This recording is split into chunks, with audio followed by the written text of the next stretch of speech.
생명 되신 예수님께 감사와 영광의 박수 차대게 드리겠습니다. 할렐루야.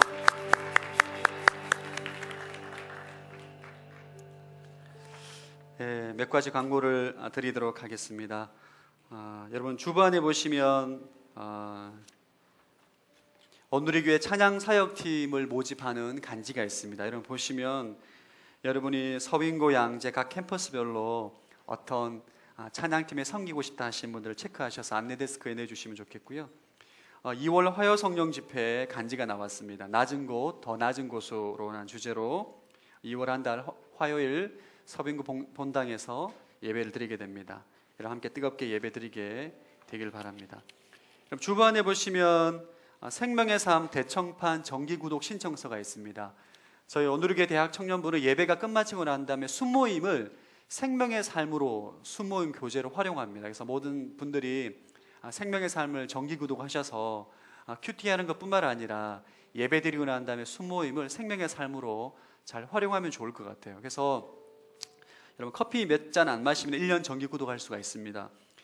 오늘 정기구독하는 분들에 한해서 저희가 20% 할인해서 여러분에 제공해 드립니다. 매년마다 구독하시기 때문에 재구독하시는 분들도 재구독에 체크해 주시고, 아직까지 한 분도 정기구독 안 하신 분들은 신규에 체크를 해 주시고, 이름과 연락처를 적어 주시면 여러분이 카드 번호와 계좌번호 모르셔도 제출해 주시면 우리 두란노 본부에서 전화를 드리게 됩니다. 우리 시간 한번 여러분 우리 생명의 삶 대청판 정기구독 신청서를 작성하는 좀 시간을 가지도록 하겠습니다. 여러분 우리가 맛있는 맛집이 있으면 찾아가서 밥을 사 먹는 것처럼 우리가 생명의 양식 대신 말씀을 먹는 것에 있어서 소홀히 하면 안 될 거라고 생각을 합니다. 지금 이 시간 여러분 이름과 그 다음에 생명의 삶을 구독할 수 있는, 받아볼 수 있는 수령처를 주소를 적어주시고 이동 전화를 적어주시면 여러분 두란노 큐티 생명의 삶 본부에서 여러분에게 전화를 드리도록 합니다. 지금 작성하는 시간을 좀 가지시겠고요. 볼펜이 필요하신 분들 저희 안내팀에게 손을 들어주시면 저희 안내팀에서 볼펜을 좀 드리도록 하겠습니다. 여러분 말씀 먹는 것에 게을지 않기를 바라고, 말씀을 먹는 것에 시간을 과감하게, 재정을 과감하게 투자하게 되길 바랍니다.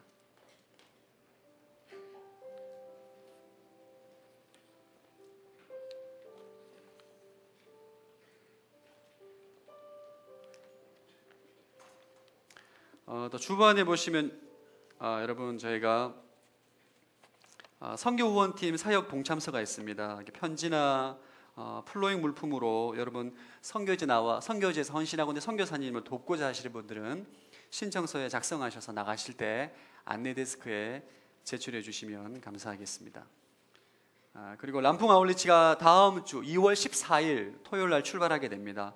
플로잉이 좀 필요합니다. 여러분 자막에 보시면 플로잉 물품이 나와 있는데요, 여러분들 가운데 쓰지 않고 집안에 고이 모시고 있는 물품들 다음 주에 가지고 오시면 저희가 람풍에 가서 잘 활용하도록 하겠습니다.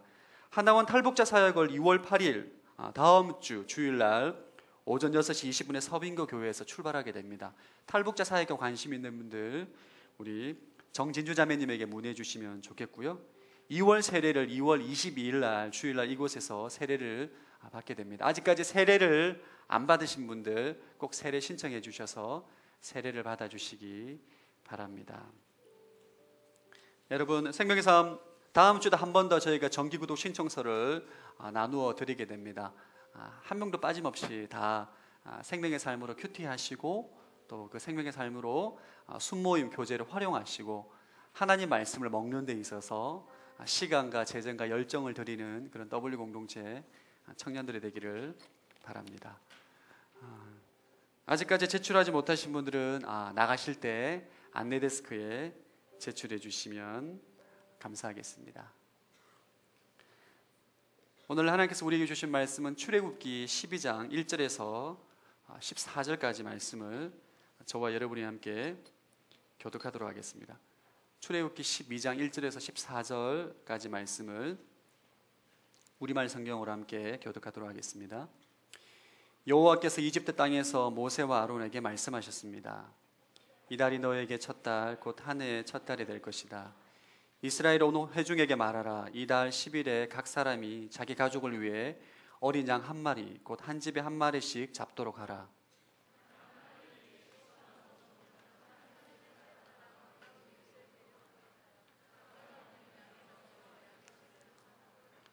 너희 어린 양은 흠없는 1년 된 수컷이어야 한다. 양이나 염소 중에서 고르도록 하라.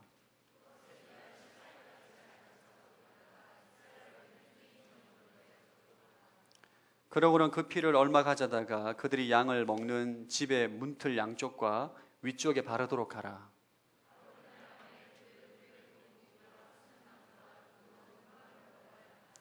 너희는 그것을 날 것으로 먹거나 삶아서 먹지 말고 불에 구워서 먹어야 한다. 머리와 다리와 내장도 마찬가지다.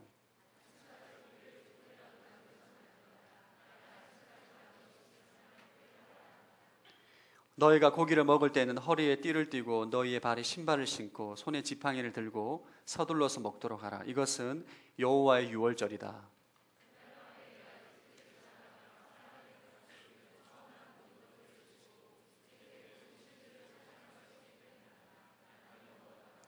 내가 이집트 땅을 칠 때 너희 사는 집에 피를 발랐다면 그것이 표시가 돼 내가 그 피를 볼 때 너희를 그냥 지나칠 것이다. 그러므로 재앙이 너희에게 내려 너희를 멸망시키는 일이 없을 것이다. 이날은 너희가 기념해야 할 날이다. 너희는 이 날을 대대로 여호와의 절기로 지켜 드려야 할 것이다. 아멘. 말씀 충만하십시오. 성령 충만하시기 바랍니다. 인류의 역사를 보면 수많은 사건들이 있습니다.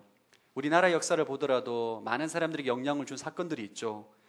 50년도에 일어났던 6.25 사건이라든지 일제강점기 사건, 최근에는 세월호 사건이 많은 사람들에게 영향력을 준 사건입니다.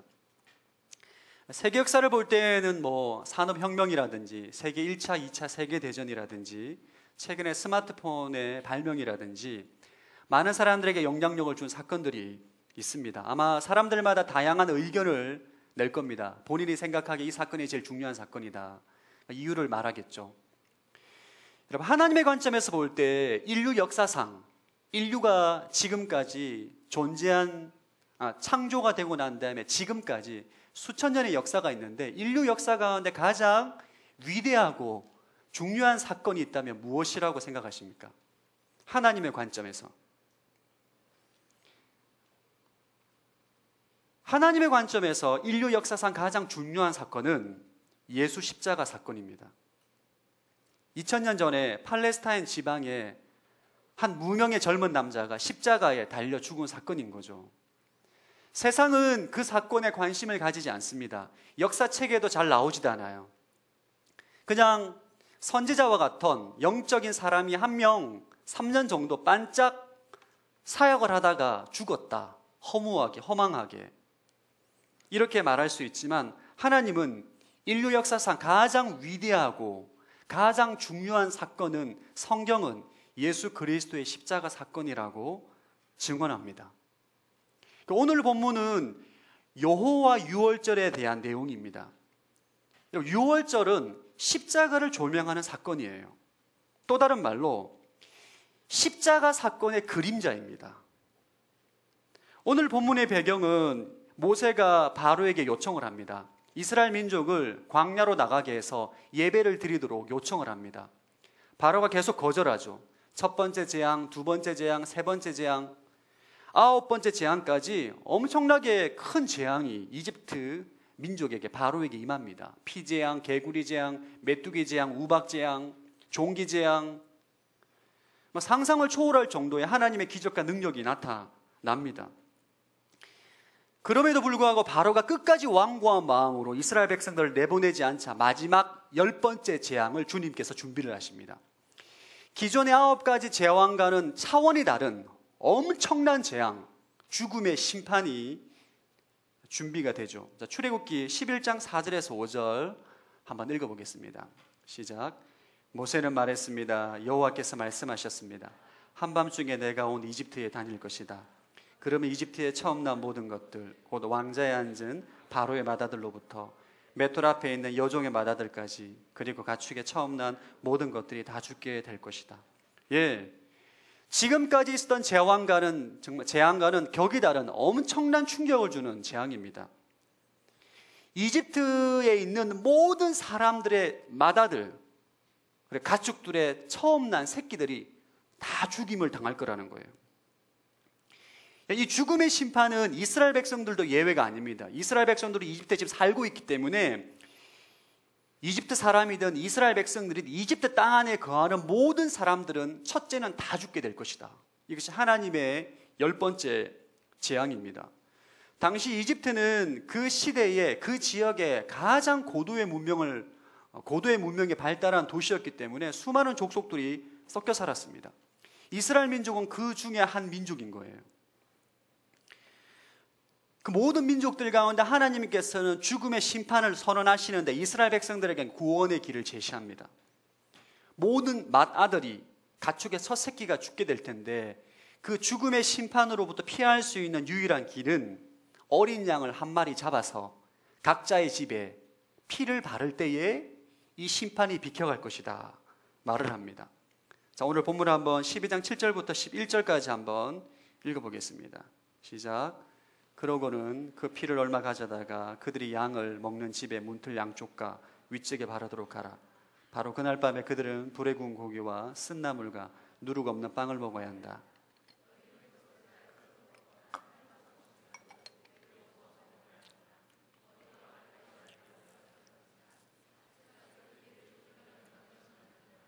만약 아침까지 남은 것이 있으면 불에 태워야 한다. 너희가 고기를 먹을 때는 허리에 띠를 띠고 너희의 발에 신발을 신고 손에 지팡이를 들고 서둘러서 먹도록 하라. 이것이 여호와의 유월절이다. 아멘. 예, 그달 14일 죽음의 심판이 있는 그달 그 14일에 어린 양을 잡아서 그 피를 양의 틀에 다 바르면 살 거라는 거예요. 불에 구운 고기도 먹고 쓴나물도 먹고 누룩 없는 빵을 서둘러 먹어라. 그때 죽음의 심판이 피해갈 것이다. 6월 지나갈 것이다. 그리고 그 날을 6월절이라 명합니다. 우리 13절 말씀도 한번 읽어보겠습니다. 13절 시작.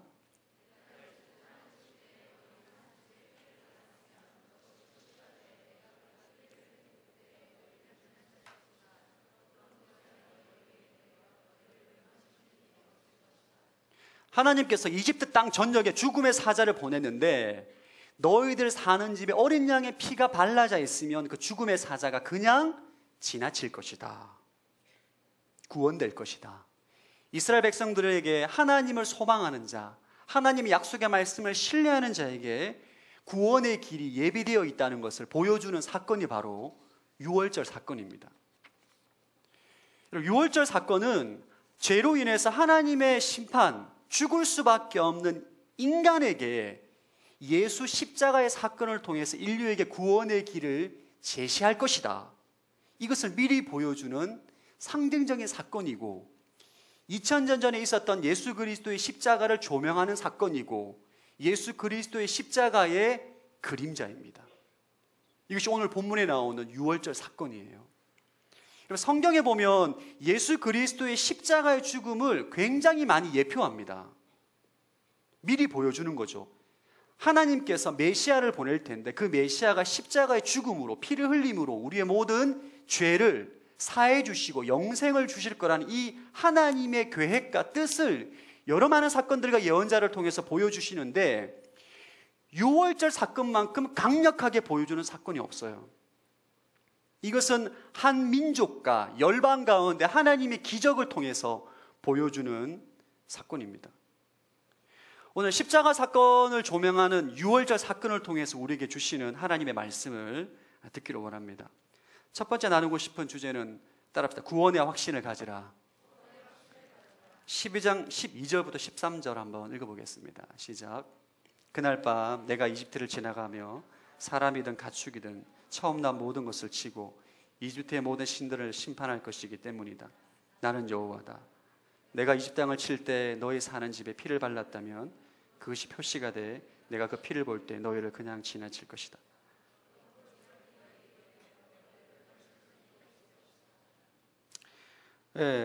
하나님께서 이집트를 심판하실 때 어린 양의 피를 바른 집은 그냥 지나칠 것이다.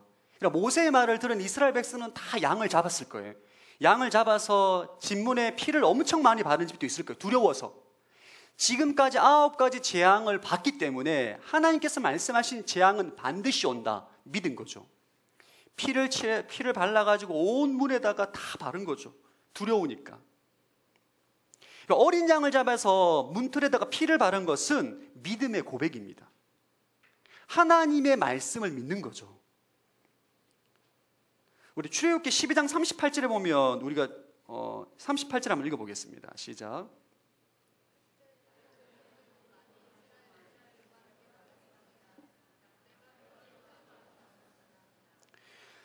이스라엘 백성들이 출애굽할 때 이스라엘 민족만 따라가지 않았다라고 성경은 말합니다. 다른 족속들, 다른 종족들로 많이 이스라엘 백성들을 따라 나갔다는 거죠. 다른 종족들도 9가지 재앙을 보고 이스라엘 백성들이 피를 바르는 걸 보고, 그리고 가까운 유대인이 있었겠죠. 피를 왜 바르냐? 하나님께서 지금 이번 달 14일 날 밤에 죽음의 사자를 보내서 모든 장자를 다 죽일 것이다. 두려워서 피를 바른다. 피를 바르면 살 것이다. 그 말을 들은 수많은 족속들이 피를 다 따라 발랐을 거예요. 두려워서. 실제로 피를 바른 족속의 이방인들은 산 거죠. 안 바른, 그것을 무시하고 안 바른 사람들은 장자가 다 죽음을 경험하게 됩니다. 이것을 경험한 이방 족속들이 이스라엘 민족이 출애굽할 때 따라가는 거예요. 그 하나님은 진짜다. 그 하나님을 붙잡아야 된다 라고 한 거죠. 6월절에 나오는 이 핵심적인 사건, 어린 양의 피, 이 사건은 죄로 인해서 죽을 수밖에 없는, 이집트는 이 땅 가운데 죄로 빠져있는 세상을 의미합니다. 이집트에게 하나님의 심판이 임했다는 것은 죄로 타락한 인류에 하나님의 심판의 때가 올 거라는 거예요. 그 심판의 때에 그 심판으로부터, 죽음으로부터 피할 수 있는 유일한 길은 십자가에 달려 돌아가신 예수 그리스도의 보혈을 믿는 인생은 구원을 받을 것이다. 이것을 우리에게 계속적으로 말하고 있는 거죠. 각 가정마다 어린 양을 한 마리씩 잡아서 피를 흘린 그 피는 십자가에 달려 흘리신 예수 그리스도의 피를 예표하는 것입니다. 이방 사람이든지 이스라엘 민족이든지 추정컨대 바로의 백성들 가운데도 두려워서 피를 바른 사람은 살았을 거예요. 하나님의 약속이기 때문인 거죠. 여러분, 예수 그리스도의 십자가 보혈을 믿는 인생은 구원을 받을 것이지만 그것을 믿지 않는 인생은 심판이 임합니다. 6월절 사건처럼. 어떠한 민족이든 어떠한 사람이든 어린 양의 피를 문틀에 바른 가정은 구원을 받았어요. 그러나 피를 바르지 않은 가정은 심판이 임한 거죠. 우리 요한복음 8장 24절에 이것을 기록하고 있습니다. 한번 읽어보겠습니다. 시작. 그래서 나는 너희가 죄 가운데서 죽을 것이라고 말했다. 만일 내가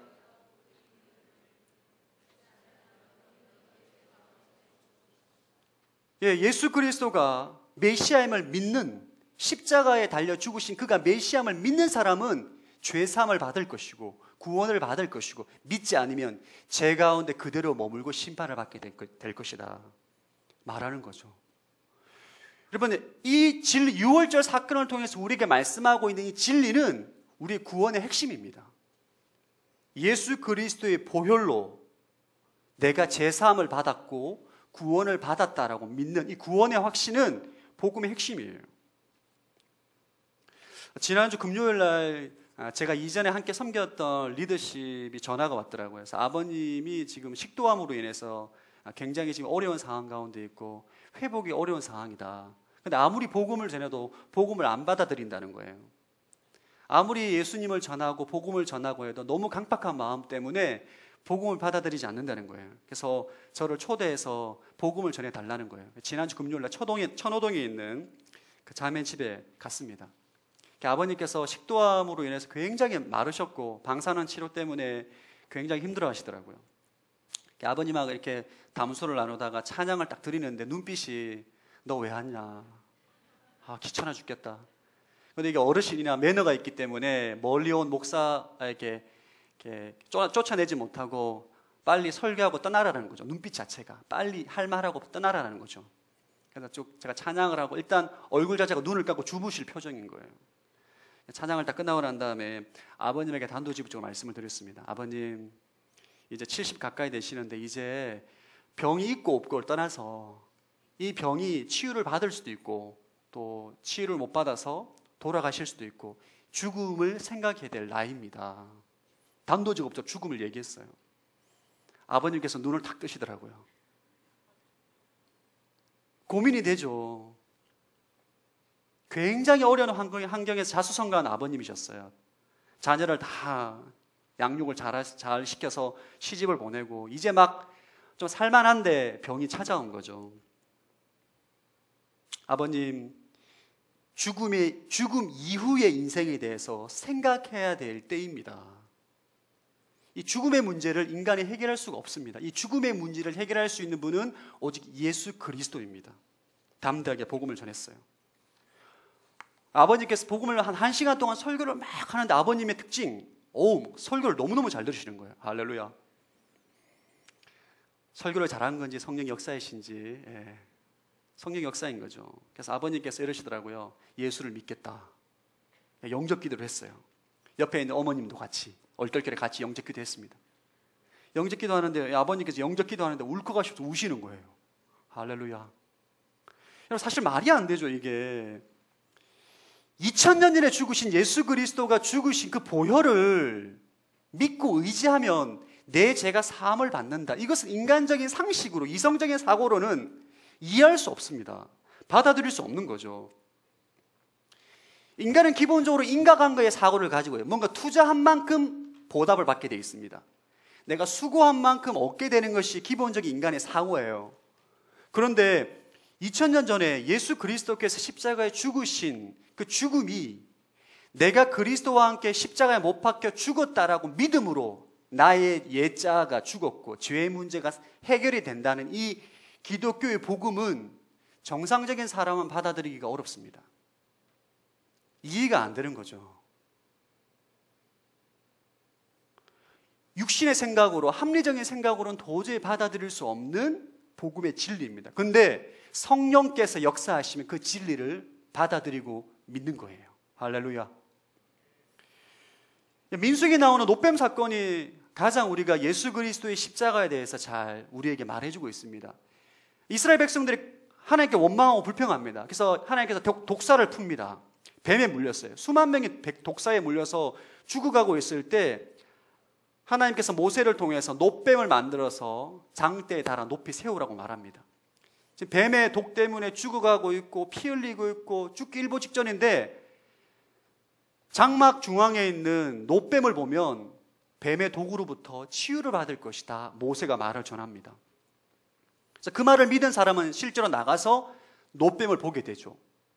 놋뱀을 딱 본 순간 몸 안에 있는 모든 뱀의 독이 다 사라지게 됩니다. 그러나 그것을 믿지 않고 보지 않은 인생은 죽게 됩니다. 마찬가지예요. 우리가 예수 그리스도, 우리 안에 있는 죄의 독, 우리 안에 죄의 독이 있습니다. 미워하고 교만하고 음욕을 품고 정욕을 품고 우리 안에 있는 모든 이 죄의 독이 퍼져 있어요. 우리 몸 안에. 이 죄의 독을 해결할 수 있는 방법은 우리의 능력으로 불가능합니다. 그러나 십자가에 달려있는 예수 그리스도를 바라볼 때에 내 속에 있는 모든 죄가 예수 그리스도가 십자가에 죽으심으로 피를 흘림으로 내 죄가 사함을 받았다.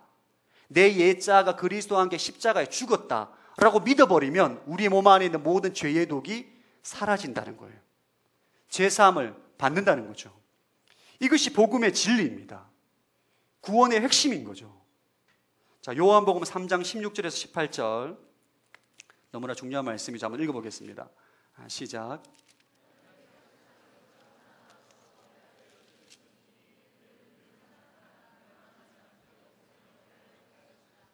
하나님께서 신의 아들을 세상에 보내신 것을 세상을 심판하시려는 것이 아니라 그 아들을 통해 세상을 구원하시려는 것이다.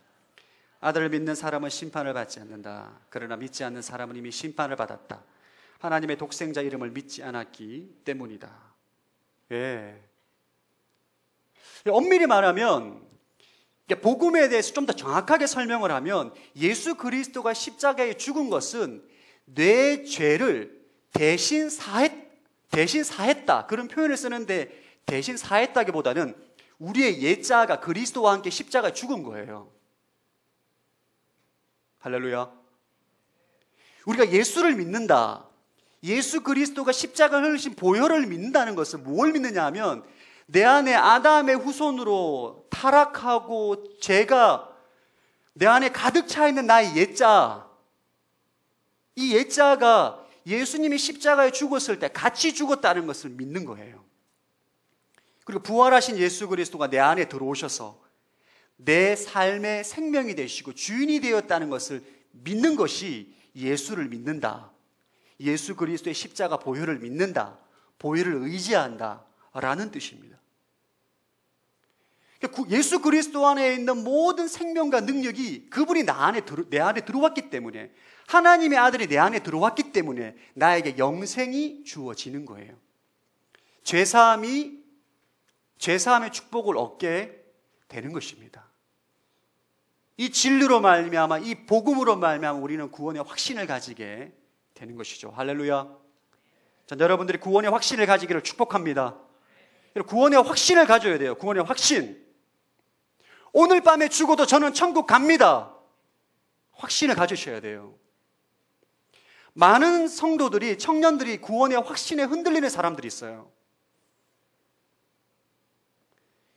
이단에 많이 넘어가는 이유, 많은 사람들이 이단의 속임수에 넘어가는 이유, 신천지, 구원파, 하나님의 교회, 왜 넘어가느냐? 구원의 확신이 없기 때문입니다.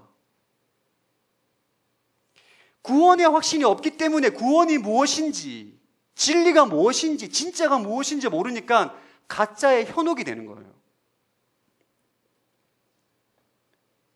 갈라디아 교회 사도 바울이 복음을 전했습니다. 갈라디아 교회를 개척했어요. 예수 그리스도의 십자가 보혈이 내 죄를 사했고 그분이 내 인생의 주인이고 내 생명이기 때문에 구원을 받았다, 영생을 가지게 되었다, 이 복음을 전하고 난 다음에 유대 율법주의자들이 갈라디아 교회를 침투합니다. 그리고 사람들에게 말하죠. 예수 믿으면 구원 받지. 맞아, 구원 받는 거 맞아. 그런데 할례도 받아야 돼. 할례를 받아야만 구원이 완성이 되는 거야.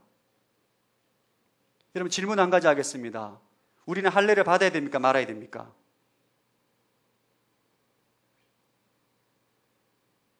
우리가 할례 받아야 됩니까? 말아야 됩니까? 여러분, 할례는 구원과 아무런 상관이 없어요. 이단의 특징이 뭐냐면 예수 십자가 플러스 알파예요. 그게 이단이 이단. 여러분, 예수 십자가는 완전합니다. 게임 끝난 거예요. 모든 죄의 문제가, 우리의 모든 죽음의 문제가 예수 그리스도의 십자가의 보혈로 끝난 거예요. 완전히 끝난 거예요. 이단은 항상 아니다, 그것이 불완전하다, 플러스 알파가 필요하다가, 이게 이단입니다. 플러스 알파가 필요하다는 것은 예수 그리스도의 십자가의 사건이 불완전하다는 거예요. 예수 그리스도의 십자가에 죽으신 그 사건만으로는 구원받을 수 없다는 겁니다. 완전한 이단입니다. 구원파가 여러분에게 가서 당신은 언제, 몇 월, 며칠, 몇 시에 구원받았습니까? 구원의 확신이 없으면 흔들립니다. 내가 언제 구원받았더라? 그들에게 미혹이 되는 거죠. 여러분, 성령의 사건은 바람이 언제, 몇 시, 몇 초에 부는지 모르지만 바람을 아는 것처럼 성령의 사건은 정확한 시간을 알 수 없지만 우리 안에 구원의 확신을 가지는 거예요. 신천지는 뭐라 말하느냐? 신천지는 진리를 깨달아야만 죄사함을 얻는다라는 논리예요. 여러분, 구원은 예수 그리스도를 믿을 때 구원을 받는 것이지, 여러분, 성경책 66구를 어떻게 우리가 다 알아요? 이걸 다 알았을 때 죄사함을 받고 구원을 받는다면 어느 누가 구원을 받을 수 있겠습니까? 예수 그리스도의 보혈이 내 죄를 사했다, 그것을 믿는 자, 나의 옛자가 그리스도와 함께 십자가에 죽었고 그리스도가 내 생명의 주인이 되셨다, 그것을 믿는 자에게 영생이 주어지는 거예요. 그저 공짜로. 이것이 구원의 진리입니다. 신천지를 끊임없이 마태복음 13장, 다니엘, 계시록에 나와 있는 진리의 비밀을 풀어야 된다, 이해해야 된다. 그것을 깨달아야만 내가 죄사함을 받을 수 있다. 예수께서 이 땅 가운데 오셔서 우리에게 전해주신 복음과는 전혀 상관없는 플러스 알파를 구원과 연결시켜서 여러분들을 미혹하는 거예요. 할렐루야. 여러분들 가운데 구원의 확신을 가지기를 축복합니다. 오늘 죽어도 나는 천국 간다는 확신을 가져야 돼요. 자, 다시 한번 더 확신을 가지기 위해서 요한일서 5장 12절에 13절 한번 읽어보겠습니다. 시작.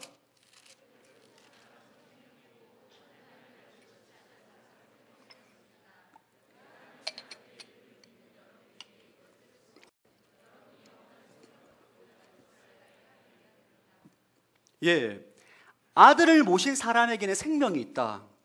하나님의 아들을 모시지 않는 사람은 생명이 없다. 이 생명은 영원한 생명입니다. 영생, 죽음의 문제를 해결한, 죄사함을 받은 영원한 생명. 예수를 믿는다는 것은, 십자가 보혈을 믿는다는 것은 아담의 타락으로 말미암아 내가 가지고 있는 옛자, 죄덩어리인 옛자가 그리스도와 함께 십자가에 못 박혀 죽었어요. 내가 죽었다고요. 부활하신 예수님이 내 안에 들어오셨어요. 성령님을 통해서. 그러니까 여러분 안에는 예수를 믿는다 말하는, 내 안에 살아계신 예수님이 내 안에 계시는 거예요. 내 옛자가 죽고, 여러분 안에 하나님의 아들이 계시고 성령님이 계시고 영생이 있다는 것을 반드시 기억하기를 축복합니다. 구원은 감정에 기초하면 안 됩니다. 어떤 사람은 구원받았는지 구원받지 않았는지 감정이 느껴지지 않는다, 구원의 감동이 없다. 구원은 진리에 기초하는 것입니다. 아멘. 감정에 기초하는 것이 아니에요. 전 여러분들이 이 구원의 확신을 가지고 날마다 여러분을 유혹하는 수많은 거짓들로부터 여러분 본인을 스스로 지키기를 축복합니다. 우리 옆 사람에 당신 안에 예수 그리스도가 계십니다. 한번 축복하겠습니다. 다시 한번 당신 마음 안에 예수가 계십니다. 한번 축복하겠습니다. 예, 혹여나 아직까지 구원의 확신이 없는 분들을 위해서 이 시간 저와 함께 영접 기도를 한번 하도록 하겠습니다. 할렐루야. 가슴에 손을 한번 얹고, 여러분들 가운데 아직까지 저는 예수님을 믿었는데 구원의 확신이 좀 모호합니다. 내가 예수님을 믿는 건지, 내가 내 안에 구원의 확신이 있는 건지, 이것 가운데 아직 고민되고 혼란스러운 분이 계시다면 오늘 저와 함께 영접 기도를 드리고, 조금 전에 읽었던 요한일서 5장 말씀처럼 이 기도를 하면 여러분 진심으로 예수 그리스도를 여러분 마음 안에 초청하면 살아계신 예수님이 여러분 마음 안에 들어가시는 거예요. 할렐루야. 이것이 복음의 진리입니다. 자, 자막을 통해 저와 한번 같이 한번 읽어보겠습니다. 시작. 주 예수님, 나는 주님을 믿고 싶습니다. 십자가에서 죽으심으로 내 죄값을 담당하시니 감사합니다. 지금 나는 내 마음의 문을 열고 예수님을 나의 구주, 나의 하나님으로 영접합니다. 나의 죄를 용서하시고 영생을 주심을 감사합니다. 나를 다스려 주시고 나를 주님이 원하시는 사람으로 만들어 주옵소서. 예수님의 이름으로 기도합니다. 아멘. 아멘. 여러분, 예수 그리스도는 우리 안에 들어와 계십니다. 로마인들이 악수하는 방법이 이렇게 악수를 합니다. 오늘날 이렇게 악수하죠, 여러분. 로마인이 이렇게 악수를 해요. 그래서 때로는 내가 영적인 힘이 없어서, 믿음이 없어서 하나님께 손을 놓을 수가 있어요.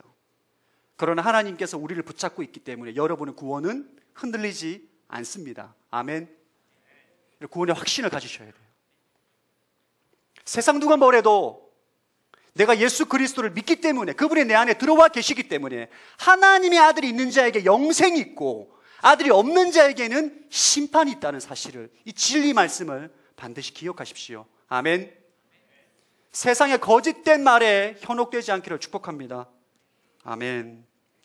두 번째 나누고 싶은 주제는 따라합니다. 새로운 피조물로 살라. 12장 2절 말씀 한번 읽어보겠습니다. 시작.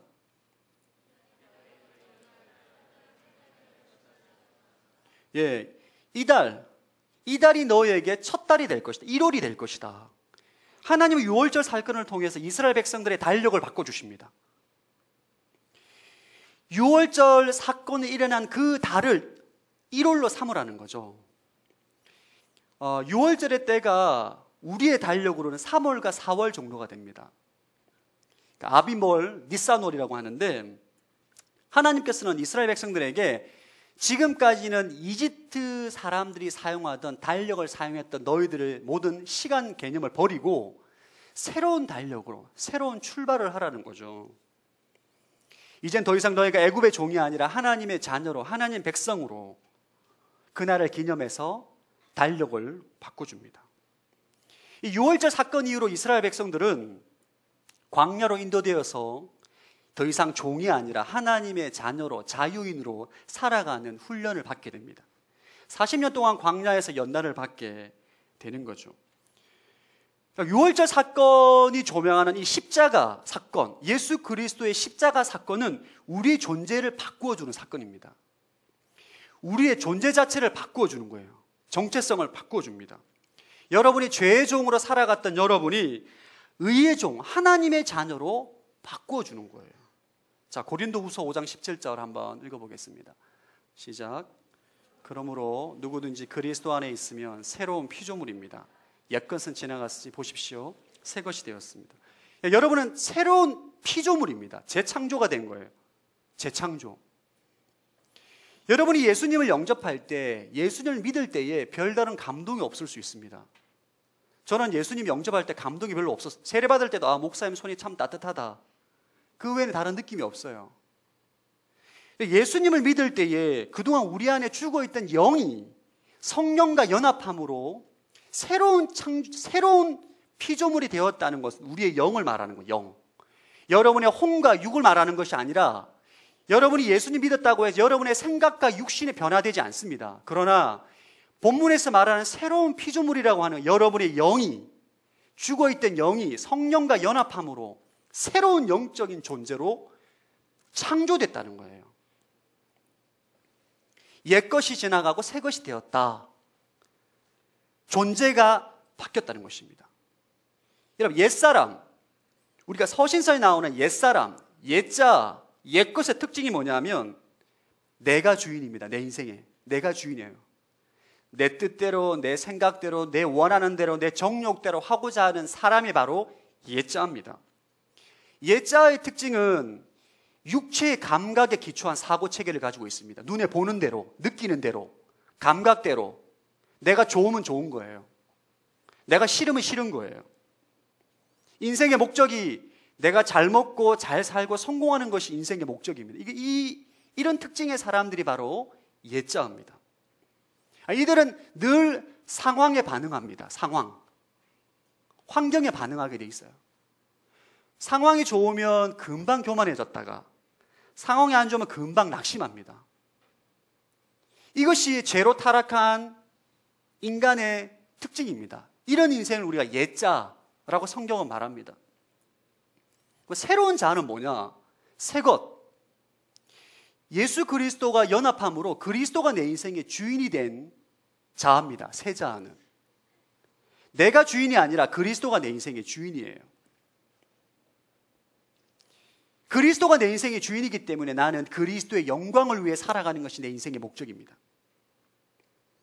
상황과 환경에 반응하는 것이 아니라 진리의 말씀에, 그리스도의 말씀에 반응하는 인생이 바로 새로운 자, 새로운 피조물이라는 거예요. 그럼 예수를 믿으면, 예수를 정확히 잘 믿으면 인생의 목적, 사고방식, 삶의 방식이 변하게 돼 있습니다. 안 변하면 안 믿는 거예요. 비정상입니다. 존재 자체가 변했기 때문에, 정체성이 변했기 때문에 모든 사고와 인생의 목적이 변하게 돼 있어요. 고아로 살던 아이가 고아원에서 정말 지저분하게, 정말 꾀죄죄하게, 우울하게 살아가던 아이가 어느 날 갑자기 정말 부잣집에 자녀로 입양되었다라고 생각해 봅시다. 그는 항상 지저분한 방에서 삽니다. 하루 종일 TV를 보고 배가 고프면 아무거나 먹습니다. 패스트푸드도 먹고 라면도 먹고, 먹지 말라는, 어릴 때 먹지 말라는 커피도 먹고. 할렐루야, 제가 어릴 때 커피를 못 먹었습니다. 자기 하고 싶은 대로 다 하는 거죠. 건강하지 않는 삶을 삽니다. 그런데 부잣집에 입양이 되고 난 다음에는 그렇게 못 삽니다. 굉장히 넓고 깨끗한 집에서 함부로 어질면 안 돼요. TV도 마음대로 못 봅니다. 과외 공부도 해야 돼요. 학원도 가야 됩니다. 예의 범절을 지켜야 됩니다. 아버님이 오시면 아버님 안녕하십니까? 잘 주무셨습니까?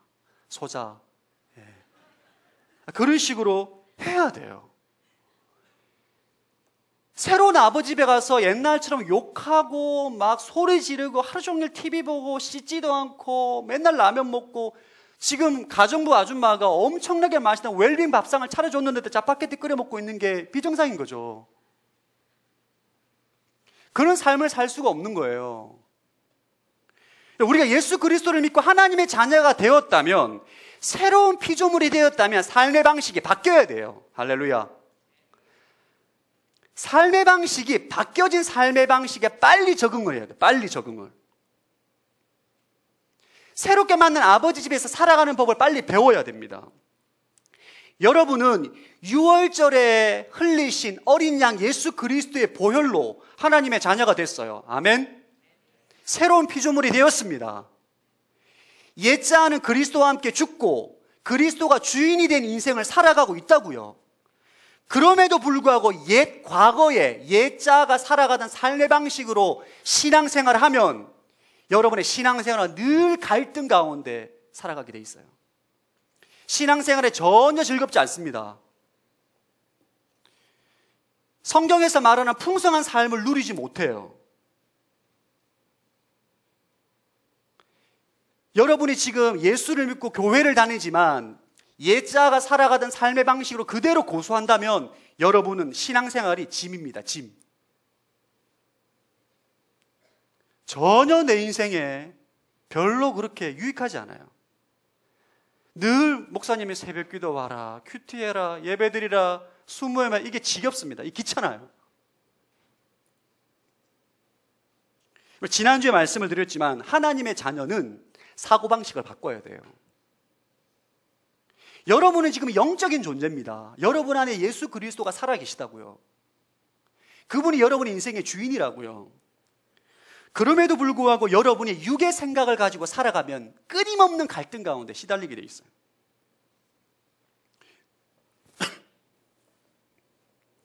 여러분은 여러분 뜻대로 살아가는 존재가 아니라 그리스도의 뜻대로 살아가는 존재입니다. 아멘. 여러분 뜻대로 여러분 고집대로 기도하고 강청하면 기도가 응답이 안 됩니다. 여러분들 가운데 기도 응답이 안 되시는 분들 계시죠? 아무리 기도해도 응답이 안 됩니다. 하나님의 뜻을 물어보기를 축복합니다. 주님의 뜻이 무엇인지 먼저 물어봐야 돼요. 우리 주위에 보면 선교사님들 가운데 갑자기 엄청나게 잘 살고 돈도 많고 정말 좋은 환경에 살아가던 분이 어느 날 갑자기 모든 것을 내려놓고 선교사로 떠나는 분들을 봅니다. 같이 교회를 다니지만 어떤 사람은 미쳤다라고 말합니다. 저렇게 좋은 환경에 성공하는 인생인데 왜 굳이 저렇게 힘들게 선교사로 가야만 하는가? 여러분이 육의 생각을 가지고는 절대 이해할 수가 없습니다. 그러나 영의 생각은 절대 상황과 환경, 내가 가지고 있는 상황, 돈이 많고 좋은 환경, 이런 것에 반응하지 않습니다. 그게 중요한 게 아니에요. 내 안에 계신 성령님 예수 그리스도께서 가라 말씀하셨기 때문에 그 말씀에 반응하기 때문에 모든 걸 내려놓고 담대하게 나아가는 것입니다. 여러분들의 새로운 피조물로 하나님의 자녀가 되어서 살아갈 때 이 삶의 방식이 하루아침에 체득화되지 않습니다. 여러분의 30년, 40년 육신의 생각으로, 육신의 자녀로 살아가는 삶의 방식이 하루아침에 바꾸어지지 않는다고요. 이스라엘 백성들이 400년 동안 이집트의 종으로 살아가다가 하나님께 6월절 어린 양 예수 그리스도의 보혈로 하나님의 자녀가 되었고 구원을 받았어요. 광야에 가서 하나님께서 그들을 훈련시키는데 만나와 메추라기와 불기둥과 구름기둥으로 훈련시키는데 이스라엘 백성을 끊임없이 불평합니다. 원망하고. 그게 우리의 모습이에요. 왜? 육의 생각으로는 이 하나님의 생각을 이해할 수가 없는 거예요. 내 뜻대로 하고 싶은데, 내가 원하는 대로 하고 싶은데 안 되니까 짜증이 나고 원망이 나고 하나님께 불평을 하고 하나님 말씀에 귀를 기울이지 않습니다. 하나님 말씀에 반응하는 것이 아니라 물이 없는 것에 반응하고 고기가 없는 것에 반응을 하고, 왜 우리에게 돼지고기가 없습니까? 안악 자손들에게 반응하고 진리에 반응하지 못하는 거죠. 여러분들이 하나님의 자녀로 하나님의 자녀답게 살아가기 위해서는 경건 훈련이 필요해요. 훈련이 필요합니다. 이스라엘 백성들이 40년 동안 훈련받았던 것처럼 여러분은 훈련이 필요해요. 우리 교회가 하고 있는 경건 훈련이 바로 큐티입니다. 큐티. 매일 아침마다 진리에 반응하는 연습을 하는 거예요. 여러분 인생에 굉장히 중요한 문제가 있어요. 돈이 없거나 관계가 깨졌거나 인생에 고민이 있는데 그 상황에 반응하는 것이 우리의 본능이거든요. 그런데 그런 상황이 있지만 진리에 반응하는 연습을 큐티를 통해서 하는 거예요. 진리에 반응하고 하나님과 동행하는 삶을 살면서 하나님의 능력을 경험하게 되는 거죠. 새벽 기도가 너무 좋은 경건 훈련입니다. 너무 힘든 상황이에요. 상황 때문에 너무 괴로운데 새벽에 가서 말씀을 듣고 기도하면서 진리에 반응하는 연습을 하는 것입니다. 육의 생각에 충만해져 있다가 주의 말씀을 듣고 기도하면서 영의 생각으로 바뀌게 되는 거예요. 전 여러분들이 새벽을 깨우기를 축복합니다. 여러분 경건 훈련을 통해서 우리는 육의 사람에서 육의 생각에서 영의 생각으로 점점 바뀌어가는 거예요. 성화의 과정을 반드시 거쳐야 합니다. 저는 여러분들이 이 경건 훈련 때문에 힘들다고 말하지 마시고 그 경건 훈련에 기쁨으로 동참하기를 축복합니다. 아멘. 옆 사람에게 새벽을 깨우십시오 한번 축복하겠습니다. 너무 영혼 없는 것 같아 멘트가. 다시 한번 진심으로 눈을 바라보고 새벽을 깨우십시오 한번.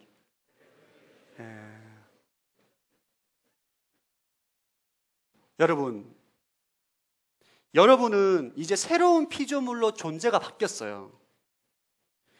입양을 간 고아는 빨리 그 집에 적응을 해야 돼요. 적응을 못하면 어떻게 될까요? 고아원에 사는 것보다 그 집에 사는 것이 훨씬 더 괴롭습니다. 근데 이제 고아원으로 돌아갈 수 없어요. 여러분이 마찬가지예요. 여러분은 예수 그리스도의 보혈로 하나님의 자녀, 새로운 피조물, 옛자아가 죽고 새로운 자아로 거듭났기 때문에 빨리 지금 하나님의 자녀의 사고방식과 삶의 방식에 빨리 적응해야 돼요. 그것만이 살 길입니다. 절대 과거로 돌아갈 수 없습니다. 할렐루야.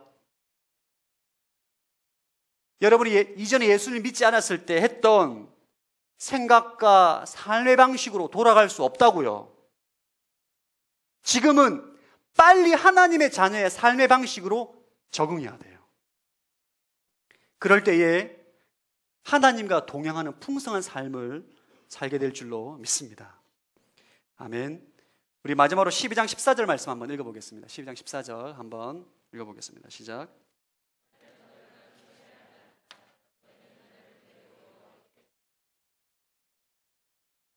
이날은 너희가 기념해야 할 날이다. 줄을 한번 그어주시겠어요? 하나님은 유월절 사건을 통해서 그날을 절기로 삼으십니다. 이스라엘에 3대 절기가 있습니다. 유월절, 칠칠절, 초막절. 그 중에 가장 중요한 절기가 유월절입니다. 우리로 말하면 설날 같은 명절이에요.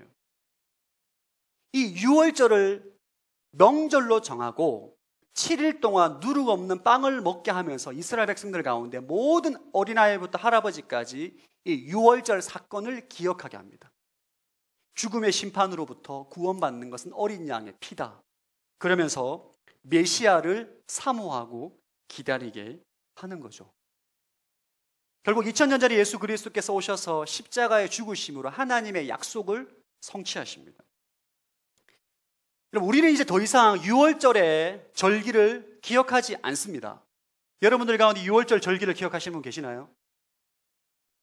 유월절에 이스라엘 백성들이 문틀에 양의 피를 발랐던 것을 기억하는 사람은 없어요. 이제 우리는 예수 그리스도의 몸과 피를 기억하고 기념합니다. 오늘 나눴던 성찬식을 통해서. 자, 고린도전서 11장 23절 26절 한번 읽어보겠습니다. 시작.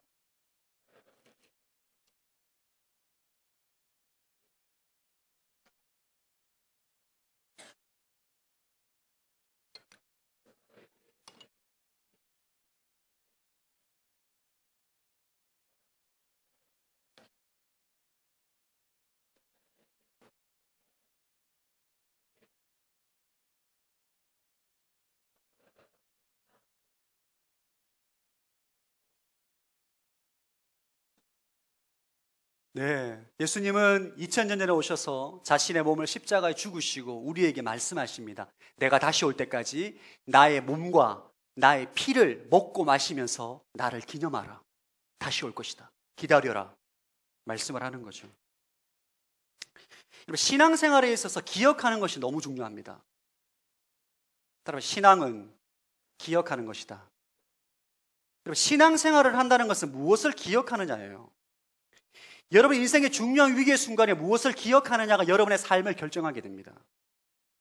굉장히 위기의 순간에 상황을 기억하면 사람은 극단적인 선택을 하게 돼 있어요. 내가 헤쳐나갈 수 없는 절망적인 상황, 도저히 감당할 수 없는 이 절망적인 상황을 기억할 때 사람은 스스로 극단적인 선택을 하게 되죠. 오늘날 그런 사람들이 너무 많습니다. 그러나 여러분, 하나님의 사람은 위기의 순간에 무엇을 기억하는가? 예수 그리스도를 기억하는 거예요. 아멘. 우리를 죄와 사망의 권세로부터 구원하신 예수님의 권세, 예수님의 능력, 예수님의 죄사함, 예수 그리스도 안에 있는 생명, 예수 그리스도 안에 있는 모든 경건한 능력이 우리에게 주어졌음을 기억해야 돼요. 민수기에 나오는 노뱀 사건은 우리에게 중요한 것을 시사합니다. 이스라엘 백성들은 몸에 뱀의 독이 느껴질 때마다, 뱀에 물린 사람마다 모세의 노뱀을 바라보았을 거예요. 우리가 인생을 살아가면서 우리 몸 안에 있는 모든 음욕, 더러운 정욕, 교만, 열등감, 시기, 질투, 분노, 혈기, 이 더러운 옛자의 잔재가 느껴질 때마다 우리는 예수 그리스도를 기억하고 십자가를 바라봐야 돼요. 믿음의 주여 온전케 하신 예수 그리스도를 바라보라. 그러면 우리 안에 우리를 지배하고자 하는 모든 죄의 독은 사라지게 되는 것입니다. 아멘. 에이, 그게 무슨 말이 안 된다. 여러분 말이 안 됩니다. 그런데 그것이 진리예요. 예수님은 우리가 예수를 믿고 한 번 믿음으로 우리가 구원을 받고 그분은 하늘 보좌 우편에 계셔서 우리가 죽으면 다시 만나는 그런 분이 아닙니다. 우리는 날마다 24시간 예수 그리스도를 바라봐야 돼요. 날마다 24시간 예수 십자가를 기억해야 됩니다. 아멘. 우리의 옛자는 그리스도와 함께 십자가에 죽었어요. 그러나 우리가 지난 30년 동안 40년 동안 죄의 종으로 삶을 살아왔기 때문에 옛 죄의 습관이 몸에 남아 있습니다. 죄의 가속도가 남아 있다고요. 끊임없이 내 안에는 이 죄의 독이 느껴집니다. 그럴 때마다 우리가 예수 그리스도의 십자가를 기억하고 바라볼 때에 우리 안에 모든 죄의 독이 사라지게 되는 것입니다. 믿으십니까? 믿는 대로 될 것입니다. 믿는 대로 되는 것이에요. 마지막으로 베드로후서 1장 3절 말씀 한번 읽어보겠습니다. 시작.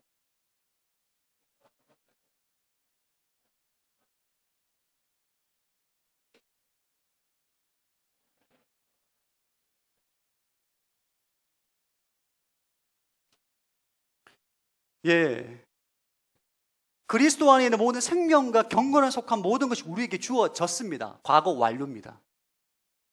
그럼 우리가 예수를 믿을 때에 죄사함과 영생과 생명과 경건의 모든 능력은 과거 완료에 우리에게 이미 주어졌어요.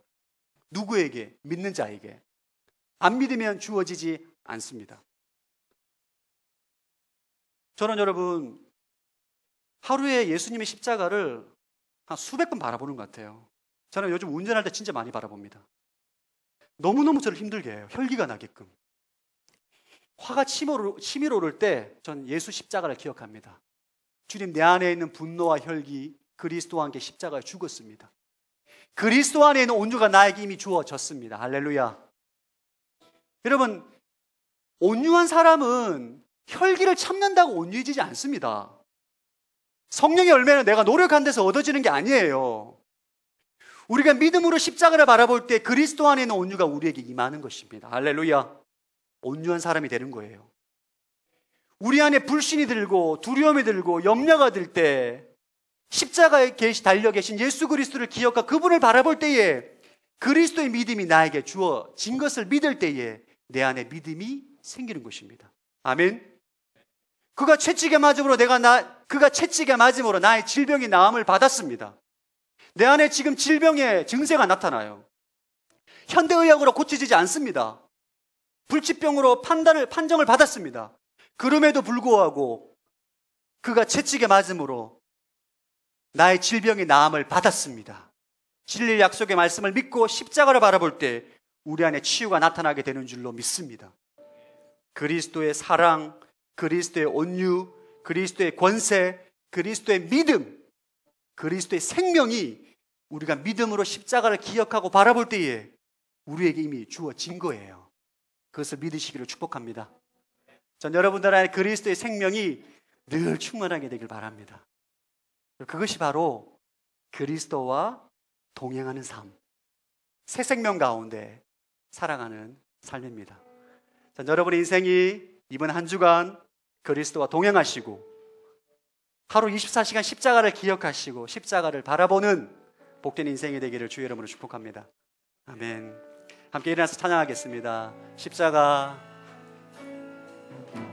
십자가